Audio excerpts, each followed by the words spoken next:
माणसं फिरतेत त्यांच्या पाहुण्यांना बोलवायचं, मोठ्या भावाला बोलवायचं आणि त्याला दम द्यायचं की तुझ्या भावाला सांग, तुझ्या ह्याला सांग. अशा पद्धतीचं जे जे जे करता येत आहे त्या सगळ्या गोष्टींनी आम्हाला त्रास देण्याचा प्रयत्न आहे. पण मला विश्वास आहे ही सगळं क्षेत्र आहे, हा इथं असलेला तालमीचा परिसर आहे. अशा धमक्यांना आमची माणसं कधीही भीक घालणार नाहीत, कारण या सगळ्यांची ताकदच आहे.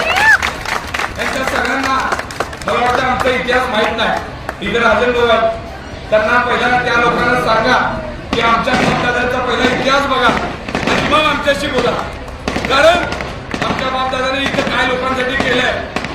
पीसी महाराज असतील, अण्णासाहेब असतील, राजन भाऊ असतील, आमची जुनी सगळी मंडळी असतील, संतोष भाऊ असतील, या मंडळीला कोणत्याही आम्ही धमक्यांना कधी भीक घालणार नाही, मी घालणार नाही आणि माझा असलेला माझा सहकारी मित्र घालणार नाही, माझ्या मामाला घालणार नाही.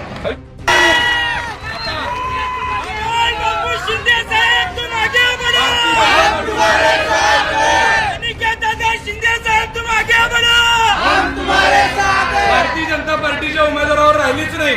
मला माहित आहे ते उमेदवार कधीच मैदान सोडून पळून गेले असते.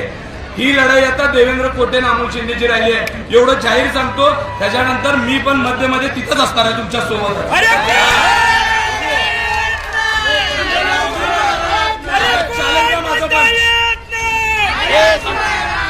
राजकारणात माझं पण तुम्हाला ओपन चॅलेंज आहे.